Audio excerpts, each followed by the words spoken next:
감사합니다. 오늘 우리에게 주신 말씀 느헤미야 7장 1절로 7절 말씀입니다. 느헤미야 7장 1절로 7절의 말씀, 우리 1절부터 7절까지 한 절씩 교독하겠습니다. 성벽이 건축됨에 문짝을 달고 문지기와 노래하는 자들과 레위 사람들을 세운 후에 내 아우 하나니와 영문의 관원 하나냐가 함께 예루살렘을 다스리게 하였는데, 하나냐는 충성스러운 사람이요 하나님을 경외함이 무리 중에서 뛰어난 자라. 내가 그들에게 이르기를 해가 높이 뜨기 전에는 예루살렘 성문을 열지 말고 아직 파수할 때에 곧 문을 닫고 빗장을 지르며 또 예루살렘 주민이 각각 자기가 지키는 곳에서 파수하되 자기 집 맞은편을 지키게 하라 하였노니, 그 성읍은 광대하고 그 주민은 적으며 가옥은 미처 건축하지 못하였음이니라. 내 하나님이 내 마음을 감동하사 귀족들과 민장들과 백성을 모아 그 계보대로 등록하게 하심으로 내가 처음으로 돌아온 자의 계보를 얻었는데, 거기에 기록된 것을 보면 옛적에 바벨론 왕 느부갓네살에게 사로잡혀 갔던 자들 중에서 노임을 받고 예루살렘과 유다에 돌아와 각기 자기들의 성읍에 이른 자들 곧 함께 읽지요. 수룹바벨과 예수아와 느헤미야와 아사랴와 라마와 나하마니와 모르드게와 빌산과 미스베렛과 비그웨와 느훔과 바나와 함께 나온 이스라엘 백성의 명수가 이러하니라. 아멘. 아멘. 감사합니다. 우리 옆에 있는 분들하고 인사 한번 하시죠. 잘 오셨습니다. 사랑하고 축복합니다. 느헤미야는 성벽을 완성했습니다. 이 성벽 가운데 허물어진 곳이 없을 만큼 다 틈을 메우고 이 문짝도 달았지요. 그 가운데 여러 가지 문제들이 있었습니다. 내부적으로는 이 고리대금업 같은 문제로 인하여서 백성들의 삶이 피폐해지고 무너지게 되고 자기의 집과 밭을 빼앗기고 심지어는 자녀까지도 빼앗기는 그런 아픔들이 있었지요. 그러는 가운데 고리대금업 하지 말고 하나님의 법을 회복하자, 이자 받지 말고 돌려주라라는 그 말씀을 통해 하나님의 백성으로 살아가는 것이 말씀과 율법을 회복하는 것이다라고 가르쳤습니다. 외부의 적들도 있었어요. 대적자들이 야, 성벽 세우면 너가 왕 되려고 하는 거 아니야? 이러면서 고소하고 고발하고 문제 삼을 그때에 그는요, 그들과 회담하고 대화하고 만나서 어떤 사람의 방법으로 결판 내려고 한 게 아니에요. 하나님의 큰 일을 이루어가기 위해서 내가 어찌 이 자리를 비우겠느냐. 또 성경 가운데 보면 거짓 선지자 예언하는 장면도 우리 보았지요. 거짓 예언을 통해서 이 느헤미야를 흔들고 이 성벽을 재건하는데 흠을 내려는 자들까지도 있었습니다. 그러한 모든 것들을 넘어서 이제 성벽을 다 짓고 성문에 문짝을 달게 되었다라는 거예요. 그리고 나서 이제 오늘 본문이 시작됩니다.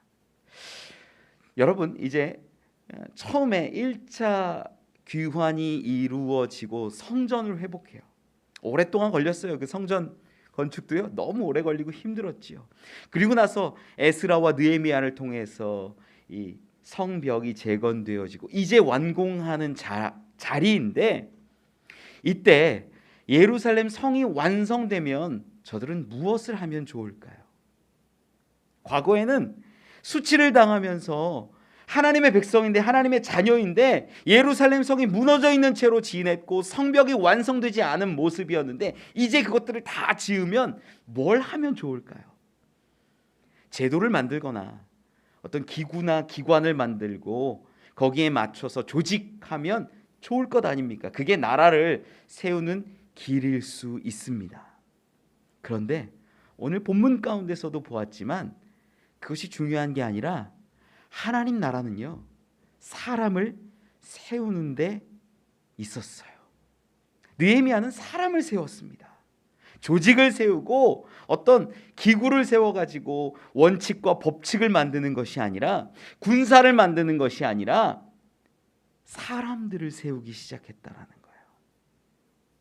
저는 느헤미야가 이 사람을 세워가는 과정을 함께 보면서 우리 가운데 가정과 교회와 이 나라 이 땅 가운데 하나님의 나라가 어떻게 세워져야 하는지를 좀 함께 깨달을 수 있었으면 좋겠습니다.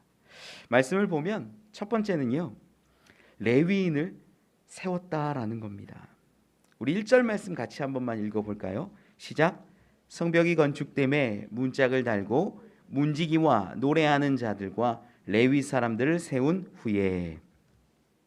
성벽이 건축되고 나서 이 문짝을 달고 누구를 세웠냐면 문지기, 노래하는 자, 레위 사람들이라고 성경은 기록합니다. 이 문지기와 노래하는 자 레위인들은요, 다 레위인에 속하고 이들은 어떤 일을 하냐면 성전을 섬기는 일을 감당하는 자들이라는 거예요. 성벽이 만들어지고 가장 처음 세운 사람이 누구라고요? 하나님의 일을 감당하는 사람을 세웠다라는 거예요. 2절 말씀에는, 오늘 본문 2절에는요, 지도자를 세웁니다. 하나니와 하나냐라는 이 사람을 세워서 조직을 이끌게 하는데, 그 전에 먼저 세운 게 누구냐면 레위인들이었다라는 거예요. 여러분, 성벽을 세우면요 시스템을 갖추는 게 맞아요. 실제로도 성벽을 세우고 파수하게 하는데 아직 군대도 없고 조직도 없다 보니까 성경 말씀 가운데에서도 기록하는 것이 이 3절 말씀에 3절 후반절에 각각 자기가 지키는 곳에서 파수하되 자기 집 맞은편을 지키게 하라 하였노니. 그러니까 자기 집 지켜라 이거예요. 자기 집 맞은편 바라보면서 대적이 쳐들어오는지 아닌지 이거 봐라. 아직 군대도 없고 어떤 조직도 없다는 이야기이지요. 그 가운데 첫 번째 세운 게 레위인이었어요. 여러분, 이 레위인을 세웠다라는 게 너무나 중요합니다. 그런데 가만히 보세요, 여러분. 말씀을 읽는데 제사장과 레위인을 세운 게 아니라 누구만 세워요? 레위인만 세워요. 제사장은 이미 있다라는 거죠. 우리 느헤미야 7장 가운데에서 보면 우리 8절부터가 어떤 기록이 나오냐면 1차 귀환했을 때의 계보들이 쭉 기록이 돼 있어요. 이게 에스라 2장에도 그대로 나오거든요. 숫자만 조금 달라져요. 그건 이제 뭐 기록을 하는 과정에서 오역이 났거나 그래서 큰 숫자에 잘못된 건 아니고 몇몇 숫자가 조금 잘못됐지만 거의 동일하게 에스라 2장과 동일하게 기록되어 있어요. 여기서 보면 이 제사장의 숫자가 나오는데 제사장은 어디 기록하냐면요, 이 39절에서 40절이에요. 7장 39절로 42절 말씀 같이 한번 읽어볼까요? 시작. 제사장들의 예수아의 집 여다야의 자손이 973명이요 임멜 자손이 1052명이요 바솔 자손이 1247명이요 하림 자손이 1017명이었느니라. 많죠? 이 숫자를 제가 계산을 해보니까 4800명이 넘어요. 많은 숫자가 1차 귀환 때에 왔다라는 거예요. 레위인은 그 다음 말씀 가운데 기록해요. 그 말씀이 43절로 45절입니다. 같이 읽어볼까요? 시작.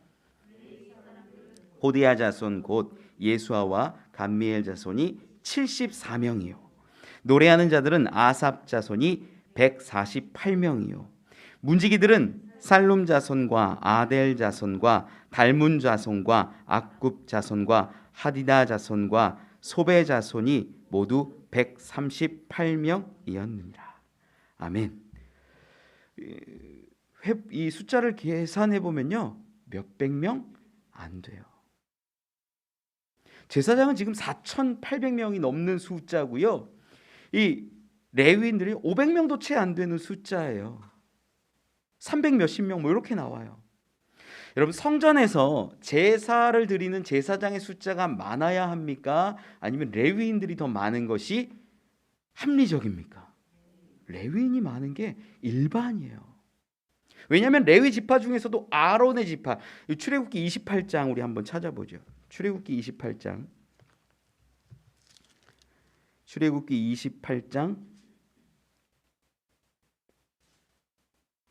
1절 말씀 한번 볼까요?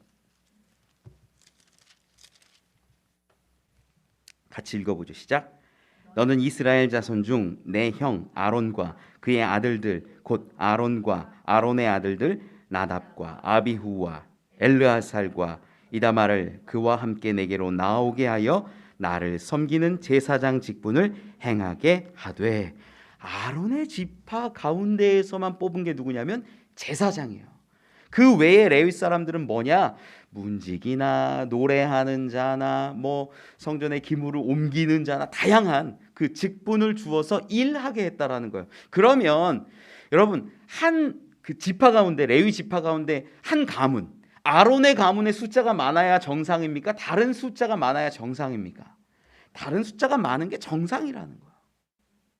그런데 1차 귀환의 때 숫자를 보면요, 제사장은 거의 5천 명에 가까운 숫자가 귀환하는데 레위인들이 500명도 안 되는 숫자가 귀환한다라는 거예요. 여러분, 이상하죠? 왜 그럴까요? 심지어요, 우리가 이 장면만 볼 것이 아니라 우리 바벨론에서 귀환하는 것이 1차, 2차, 3차 이렇게 느헤미야 3차까지 귀환을 하는데 2차의 귀환을 보면요, 에스라서를 좀 찾아보면 알 수 있어요. 느헤미야 바로 앞에 있습니다. 우리 에스라 8장 15절 말씀을 한번 읽어보죠. 에스라 8장 15절 같이 읽어보죠. 시작. 내가 무리를 아하와로 흐르는 강가에 모으고 거기서 3일 동안 장막에 머물며 백성과 제사장들을 살핀즉 그 중에 레위 자손이 한 사람도 없는지라. 이게 언제냐면 2차 귀환을 하려고 아하와 강가에 사람들을 모은 장면이에요. 그래서 누가 가는지 계수는 한번 해야 될 거예요. 출발하는 사람이 몇 명이나 되는지, 어떤 사람들인지 쭉 보는데 레위 사람이 있어요, 없어요? 없어요. 거기에 이 바벨론에 레위 사람들이 많이 있었을 거예요. 돌아오는 사람이 1차 귀환 때 거의 5만 명 가까이 돌아오거든요. 그 중에 레위인들은 400명도 안 돼요. 적은 숫자예요. 2차 귀환 때요, 처음에 계수할 때는 없었어요. 그리고 나서 지혜로운 사람들 막 보내가지고, 명철한 자들 보내갖고 겨우겨우 데려온 게 38명인가 그래요. 그 다음 말씀에 나와요. 레위인들이 없었어요. 왜 없을까? 레위인들이 멸절했을까요? 레위인들에게 문제가 있었을까요? 아니에요. 레위인들이 바벨론 가운데 이 예루살렘으로 돌아오지 않은 이유가 있어요. 그들은요, 바벨론이 더 편했을 거예요. 왜냐? 예루살렘에 돌아오면 뭐 해야 돼요? 이 제사장 도와서 보조일 하는 거예요. 문지기 해야 되고 노래해야 되고 하나님 일 따라서 뭐 시키는 거 보조 역할 그거 감당하면서 어렵게 지내야 되는 거예요. 제사장은 빛이 나요. 제사장은 인정받고 하나님과 뭐 때로는 독대하기도 하고 얼마나 그런 일들이 많이 있습니까? 그런데 레위인들은요, 그걸 못하는 거예요. 바벨론에 정착해서 살아가는데 제사장도 있고 레위인도 있었습니다. 레위인들은요, 야, 어차피 성전도 없고 아무것도 없는데 우리 먹고 살아야 되는 거 너나 나나 똑같은 거 아니야. 아마 반 메고 종살이하고 어렵게 지냈을 거예요. 똑같았어요. 그런데 그렇게 지내다가 70년의 시간이 흐르고 세월이 흐른 다음에 이 예루살렘으로 돌아와야 하는데, 돌아가면 어떻게 되는 거예요? 제사장의 직분을 감당하면 돼요. 레위인은 뭐예요? 그들의 보조로, 시다바리로 저도 쓰려고 하다가 안 썼는데 시다바리로 이래야 되는 거예요. 그게 마음이 편했겠습니까? 안 편했지요. 여러분, 실제로 이 일이요, 이 바벨론 포로기 때만 있었던 게 아니라는 거예요. 우리가 성경을 좀 하나 찾아보죠. 민수기 16장 한번 찾아보죠. 민수기 16장 3절 말씀입니다. 같이 한번 화면에도 나옵니다. 같이 읽어보죠. 시작. 그들이 모여서 모세와 아론을 거슬러 그들에게 이르되 너희가 분수에 지나도다. 회중이 다 각각 거룩하고 여호와께서도 그들 중에 계시거늘 너희가 어찌하여 여호와의 총회 위에 스스로 높이느냐. 아멘. 이 말씀이 뭐냐면요, 고라가, 레위인이에요. 레위인 고라가 모세와 아론을 가리켜서 왜 너희만 거룩하다 그래? 너희만 잘났어? 너희만 제사장이야? 너희만 지도자야? 아니야, 다 거룩한 거 아니야. 이 말이 여러분 틀려요? 고라 말이 맞는 것 같아요. 고라가 이 얘기하는 거예요. 야, 너희만 거룩해? 너희만 높아? 아니야, 우리 안에 계셔 하나님이 다 거룩하잖아. 이게 고라의 반역으로 기록된 부분입니다. 여러분, 그리고 나서 모세가 엎드리죠. 기도하죠. 그리고 나오는 말씀이 이 고라의 이야기에 맞대서 하나님이 말씀하시는 게 16장 9절로 11절이에요. 같이 한번 읽어보지요. 시작. 이스라엘의 하나님이 이스라엘 회중에서 너희를 구별하여 자기에게 가까이 하게 하사 여호와의 성막에서 봉사하게 하시며 회중 앞에 서서 그들을 대신하여 섬기게 하심이 너희에게 작은 일이겠느냐. 하나님이 너와 내 모든 형제 레위 자손으로 너와 함께 가까이 오게 하셨거늘 너희가 오히려 제사장의 직분을 구하느냐. 이를 위하여 너와 너의 무리가 다 모여서 여호와를 거스르는도다. 아론이 어떠한 사람이기에 너희가 그를 원망하느냐. 아멘. 하나님이 말씀하시는 게 뭐냐면요, 너희에게 맡겨준 그 레위인의 직분이 작냐? 아니라는 거예요. 그것도 귀하고 아름답고 복된 건데 왜 너희들은 제사장의 직분을 구하느냐라고 얘기해요.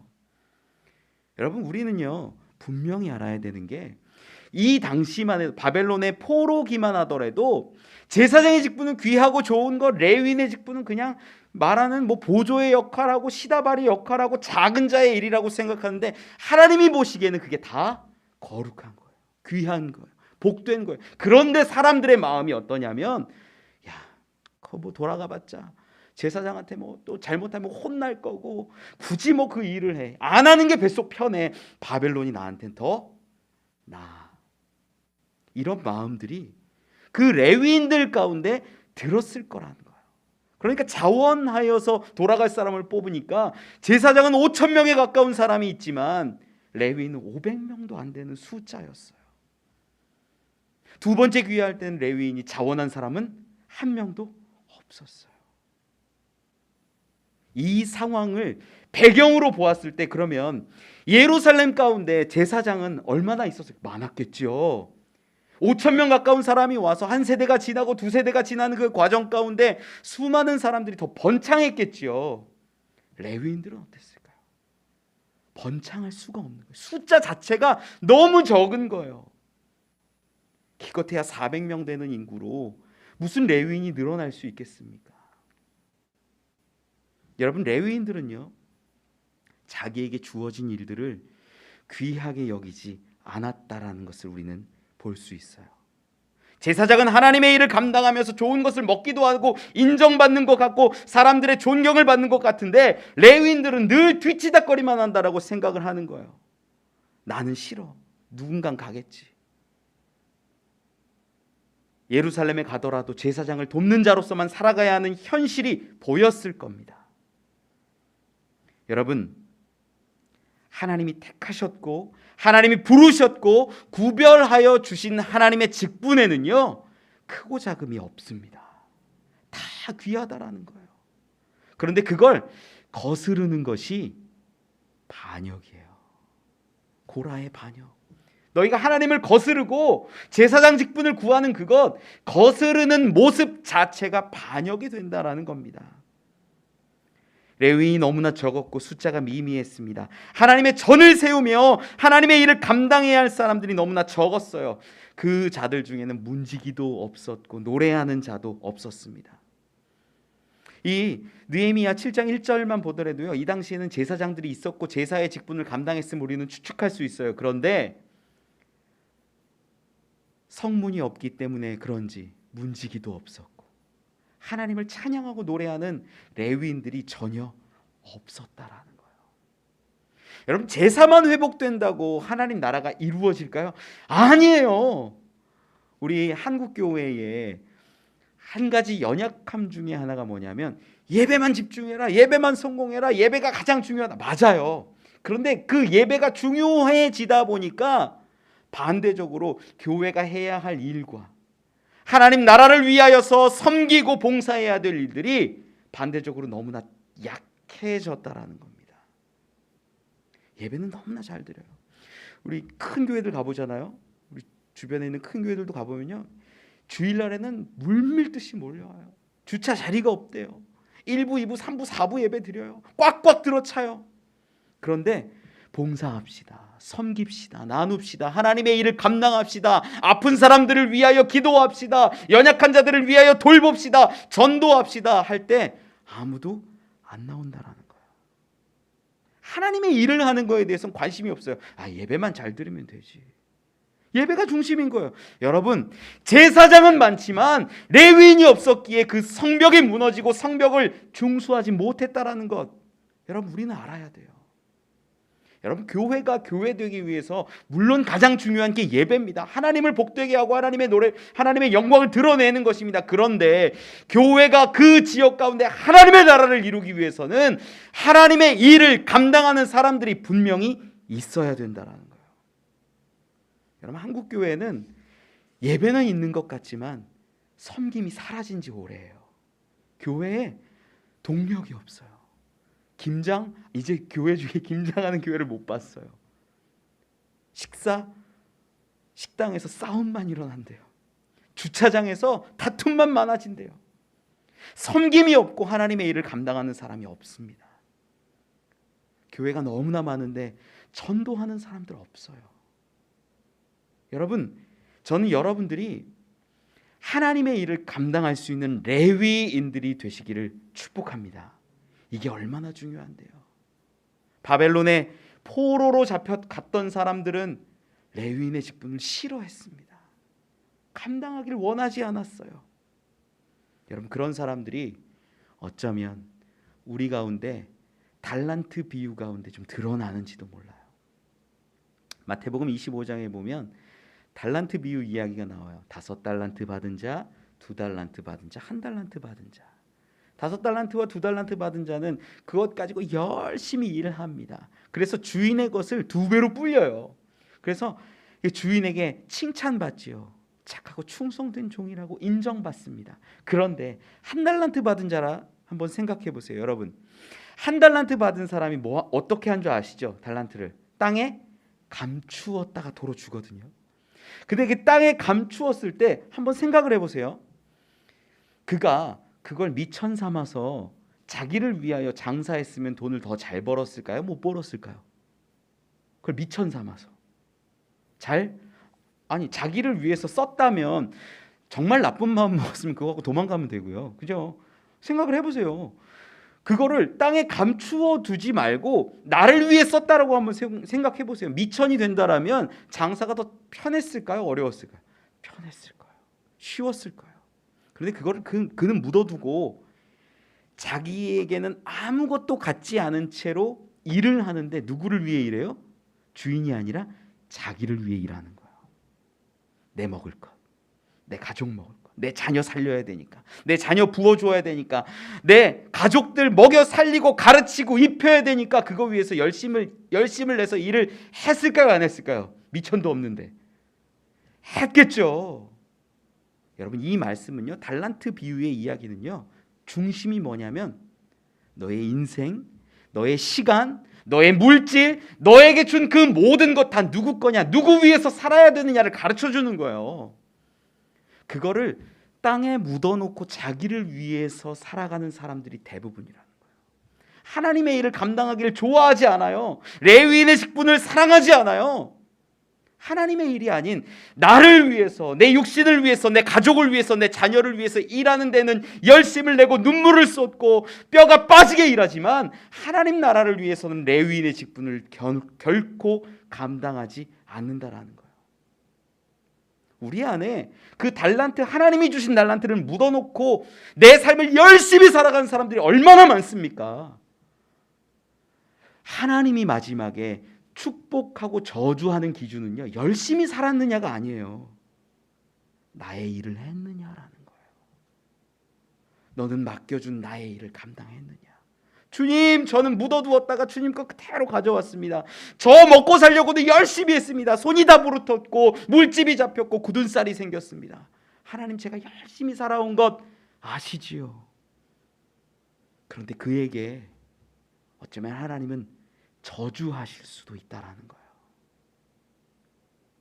여러분, 레위인의 직분을 찾으시기 바랍니다. 그 수많은 바벨론의 사람들도, 바벨론에 끌려갔던 포로들도 레위인의 직분을 소중히 여기지 않고 기억하지 않았기 때문에 돌아오지 않았던 거예요. 이제 성벽이 세워질 그때에 느헤미야는 첫 번째 세웠던 게 레위인이었습니다. 하나님의 일, 성전의 일을 감당하고 그 성전에서 하나님의 일을 위하여서 살아가는 사람들을 먼저 세웠다라는 거예요. 그 가운데는 찬양도 있었어요. 그 가운데는 통제하는 사람들도 있었어요. 하나님의 집을 지키는 사람들이 있었다라는 겁니다. 여러분, 한국 교회에 이러한 레위인들이 많이 세워질 수 있기를 원합니다. 우리 교회도 마찬가지예요. 레위인이 생겨질 때 하나님의 나라가 점점점 세워지는 것입니다. 교회에서는 목사님이나 교사나 찬양대나 전도자나 안내자나 정말 다 귀해요. 하나님이 주신 그 작은 직분 하나하나 하나님이 주셨기 때문에 너무나 귀하다라는 거예요. 여러분, 보인다고 아름다운 자리가 아니라 하나님이 주신 직분이라면 다 귀하게 여기고 레위인의 그 직분을 감당할 수 있기를 원합니다. 그때 하나님의 나라가 세워집니다. 두 번째, 사람을 세우는데 충성과 경외함에 사람들을 세웠다라는 겁니다. 2절 말씀, 우린 본문으로 돌아와서 2절 말씀을 같이 한번 읽어보죠. 시작. 내 아우 하나니와 영문의 관원 하나냐가 함께 예루살렘을 다스리게 하였는데 하나냐는 충성스러운 사람이요 하나님을 경외함이 무리 중에서 뛰어난 자라. 레위인을, 하나님의 전을, 하나님의 성을 위하여 세운 다음에 두 번째로 세우는 사람이 관리였어요. 이제 하나니라는 사람은 느헤미야의 동생으로 보이죠. 우리 1장에서도 기록하는데 느헤미야가 사람을 보내서 사람이 이렇게 돌아와서 이제 만나는 장면부터 시작하잖아요. 그때 하나니가 이야기를 하죠. 예루살렘이 이렇습니다. 성문이 불탔습니다. 다 벽은 허물어졌습니다. 이런 보고를 했던 게 하나니고 느헤미야의 동생이었습니다. 그와 함께 하나냐라는 사람을 세워요. 그에 대해서 기록하기를 성경은 충성스러운 사람이고 하나님을 경외함이 무리 중에 뛰어나다라고 말씀합니다. 이 두 단어가 우리의 큰 의미예요. 충성스러운 사람. 여기서 충성이라는 거는요, 느헤미야에게 충성하는 것이 아니에요. 이 충성이라는 단어가 히브리어 보면 에메트라는 단어를 써요. 이게 의미가 어떤 거냐면 진실하다, 확실하다, 신실되다, 참되다, 이런 의미예요. 그러니까 사람 자체가 너무나 신실하고 거짓이 없고 참된 사람이라고요. 이 에메트라는 단어가 어원을 거슬러 올라가 보면 아만이라는 단어에서 오는데, 이 단어가 뭐냐면 부모가 자식을 돌보듯이 양육하는 거예요. 변함없이 양육하고 끝까지 돌보고 사랑해주는 그 아만이라는 단어에서 에메트가 나왔고, 이 단어의 의미가 우리말로 번역될 때는 충성되다라고 말씀한다라는 거예요. 이 하나냐가 어떤 사람인지 감이 오십니까? 사람을 돌보고 사랑하고 끝까지 챙겨주는 그러한 사람이었다라는 거예요. 바르고 신실하고 너그러움과 확실한 사람, 느헤미야에게 충성했다라는 그런 의미가 아니에요. 사람에게 충성하고 사람에게 잘 보인다라고 이 사람을 관리로 세우고 높여주는 것이 아니라 그 사람 자체가 아랫사람을 더 잘 돌보고 양육하고 세워주는 그 일을 감당하는 자였다라는 겁니다. 선한목자교회 유기성 목사님의 책 가운데 보면은 그런 고백이 있어요. 그 목사님의 고백이요.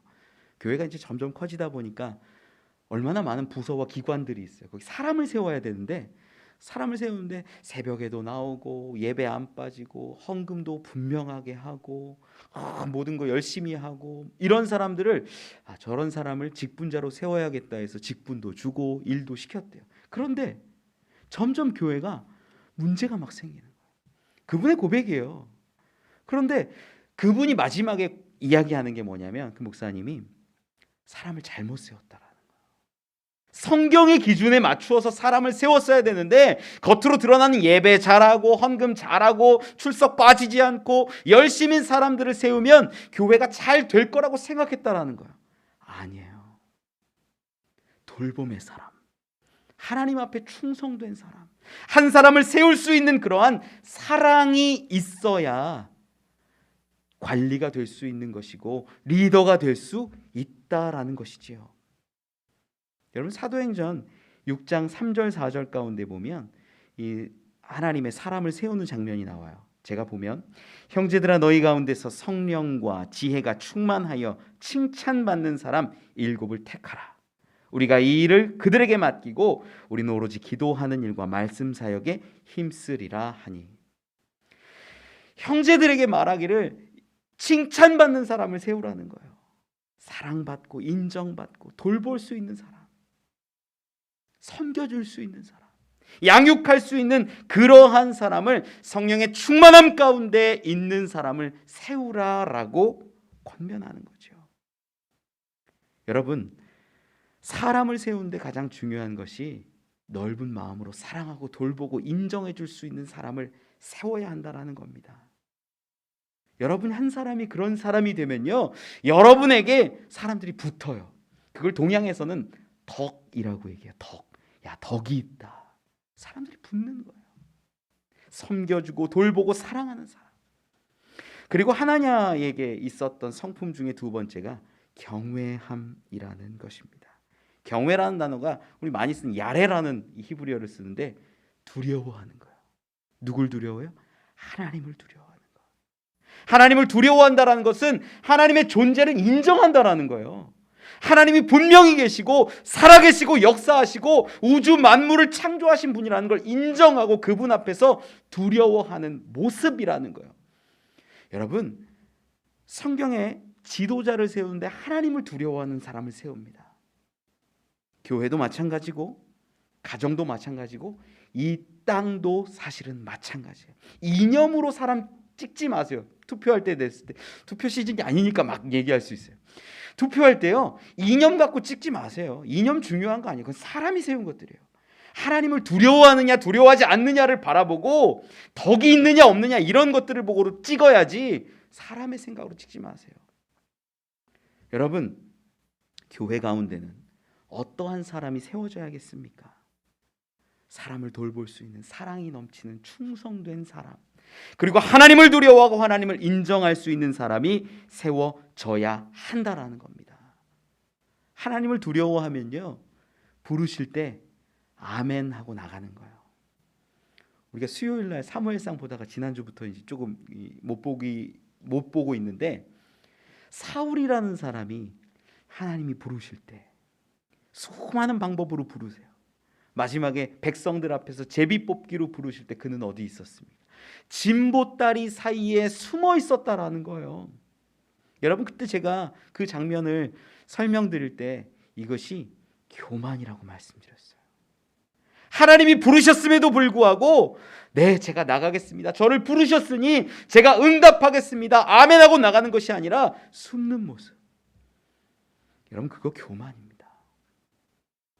하나님을 경외하는 자라면, 하나님을 두려워하는 자라면 부르면 나가는 거예요. 그물을 오른편에 던지라 그러면 던지는 거예요. 나와라 그러면 나오는 거예요. 그게 하나님의 살아계심과 역사하심과 하나님의 존재를 인정하며 경외함으로 나아가는 모습임을 믿으시기 바랍니다. 여러분, 이것이 너무나 중요해요. 그리고 나서 오늘 본문 가운데로 돌아오면 이 3절 4절에는 어떤 기록이 나오냐면 예루살렘 성을 돌보게 하는 거예요. 성문 좀 늦게 열고 빨리 닫고 조심조심하고 파수하고 이런 장면들 쭉 기록합니다. 그리고 오늘 본문 가운데 5절에서 7절을 보면 이 포로에서 돌아온 사람들을 기록하였다. 이 계보를 찾는 가운데 기록했다라고 하고 8절부터 쭉 끝까지 이 계보가 에스라 2장에 있는 기록이 그대로 써 있어요. 이 장면을 보면서 우리 한국 사람들이 보기엔 읽기도 힘들잖아요. 하나, 냐, 냐, 뭐 이런 단어가 많아가지고 읽기도 힘들어요. 이 글을 왜 그대로 써놨을까? 이때는요 아마 어느 정도 문서도 보관했을 거예요. 이 에스라 때도 마찬가지고 처음 이 스룹바벨 때 처음 그 명단들을 확보했는데 어렵게 확보한 것도 아니에요. 그런 기록이 없어요. 이미 성전 가운데든 어디든 잘 보관되고 보존되었는데 이걸 왜 여기다 한 번 더 기록했을까? 기록 안 해도 되거든요. 에스라와 느헤미야는요 사실 성경 같은 성경이에요. 같은 성경으로 보다가 나중 후대에 와서 나뉜 건데 이 성경을 왜 앞에 있는 말씀이 그대로 뒤에 한 번 더 기록되었을까? 의미가 있지요. 그냥 기록한 것이 아니라 이 성전이 세워지고 성벽이 완성된 그 시점에 세워졌다라는 그 기록됐다라는 게 의미가 있어요. 처음 하나님이 바벨론 가운데 포로로 끌려갔던 그 한 사람 한 사람들을 부르시고 그들이 마음에 감동을 입어서 자원하여 하나님 앞에 나오기로 결단한 그 5만 명의 사람들, 그 사람들의 이름이 다시 한번 기록되는 겁니다. 이거는요 하나님의 도우심을 고백하는 느헤미야의 결단입니다. 그럼 느헤미야를 우리가 쭉 봤는데요, 느헤미야가 언제나 있었을 때 고백하는 장면이 있어요. 왕이 도와주셨다 할 때는 뭐라고 기록하냐면 느헤미야 2장 8절에는 내 하나님의 선한 손이 나를 도우심으로 왕이 허락했다. 2장 18절에는요 또 그들에게 하나님의 선한 손이 나를 도우신 일과 왕이 내게 이런 말씀을 전하였더니 하나님의 선한 손이 도와주셨다라고 느헤미야는 계속 고백하고 있다라는 거예요. 느헤미야 4장 15절에는 기록합니다. 우리의 대적이 우리가 그들의 의도를 눈치챘다 함을 들으니라 하나님이 그들의 꾀를 패하셨으므로. 무슨 얘기냐면 지금까지 첫 번째 그 귀환을 결단하고 나온 사람부터 성전을 이루고 성벽을 이루고 모든 그 과정이 누구의 은혜라고요?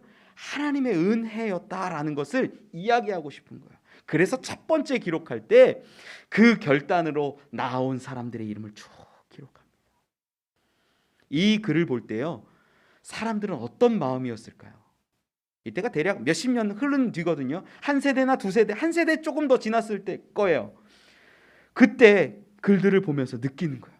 우리 아버지가, 우리 할아버지가 이런 결단으로 하나님의 은혜를 바라보면서 이곳으로 돌아왔구나. 내가 그 성전이 이루었던 그 모습을 이어서 성벽을 재건했구나라는 감동이 당연히 들어왔을 겁니다. 여러분 여호수아 4장에 보면요, 요단을 건널 때에 하나님의 은혜로 요단물이 끊어지고 요단을 건넌 다음에 거기에서 뭐 하냐면 여호수아가 명령해서 12돌을 가져다가 거기다 이렇게 놔요. 그리고 자녀들이 혹시 이 돌이 뭡니까? 라고 물으시면 홍해에서 우리를 그렇게 건너게 하셨던 것처럼 이 땅에도 요단물을 끊으시고 우리를 건너게 하셨음을 가르쳐라, 보게 하라. 이 얘기를 여호수아가 해줍니다. 여러분 우리 가운데 하나님의 역사하심이 기록되어진다는 것은 너무나 큰 은혜예요. 제가 참 귀하게 여기는 분 중에 한 분이 우리 교회 집사님 중에 나이가 제일 많으신 분이 있어요. 그런데 그분이 은혜 받은 걸 다 기록하신대요. 말씀을 그렇게 많이 기록하시고 너무 귀한 거예요. 아름다운 거예요. 하나님이 나에게 이런 마음을 주셨다. 하나님이 나에게 이런 생각을 주셨다. 이런 깨달음을 주셨다라는 것을 하나하나 기록해요. 그럼 나중에 볼 때 그게 나에게는, 자기에게는 자기만의 성경이 될 수 있다라는 거예요. 여러분 혹시 여러분 가운데 하나님이 도우셨던 기억은 있는데 지금은 왜 하나님이 나와 함께 하시지 않는 것 같고 하나님이 내 말씀을, 내 기도를 들으시지 않는 것 같고 그런 고민과 걱정과 염려가 있으십니까? 여러분 앞으로라도 이렇게 해보시면 좋아요. 하나님께 막 기도한 거를요 하나님이 이루어주시면 헌금 드리세요. 헌금 드릴 때 거기에 빽빽하게 쓰는 거예요. 하나님 상황은 이랬고 이런 아픔이 있었고 그런데 하나님이 이렇게 이루어 주셨고 할렐루야 감사합니다. 그리고 목사님한테 얘기하세요. 봉투는 돌려주십시오. 봉투 가져다가 액자 걸어서 우리 옛날에 이렇게 집에다가 이렇게 걸어놨던 것 좀 걸어 놓아 보세요.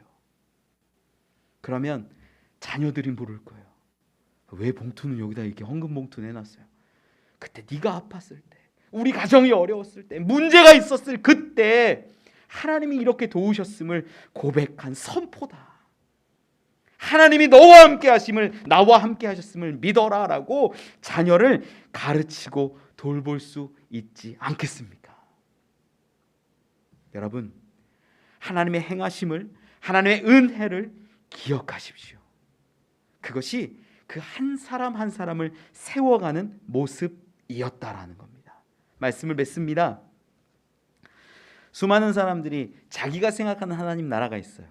그런데 그 하나님 나라와의 이미지와는 다르게 하나님께서는 어쨌든 사람을 세워가는 모습으로 당신의 나라를 점점점 이루어 가십니다. 어떤 사람은 이런 하나님 나라를, 어떤 사람은 저런 하나님 나라를 꿈꾸지만, 그래서 팔복에 있는 말씀처럼 하나님의 나라는 애통하는 자에게, 마음이 상한 자에게, 줄인 자에게 다 오는 은혜지만 이 모든 하나님의 나라는요 사람을 통해서 이루신다라는 거예요. 레위인을 통해서, 하나님의 일을 감당하는 사람들을 통해서 하나님의 나라를 이루어 가시고, 또 충성되고 하나님을 두려워하는 사람들을 통하여서 그 나라를 완성시키십니다. 그리고 한 사람 한 사람 마음 가운데 은혜를 주시고 기억나게 하시고 깨닫게 하셔서 하나님의 나라에 합력하게 하신다라는 거죠. 그러한 하나님의 나라를 우리가 이루어갈 수 있기를 원합니다. 레위인이 되십시오. 이제는 충성되고 하나님을 두려워하는 자들이 되십시오. 여러분 삶 가운데 역사하시고 은혜 주신 그 하나님의 손길을 기억하십시오. 여러분의 삶이 하나님의 나라가 될 것을 믿습니다. 기도하겠습니다.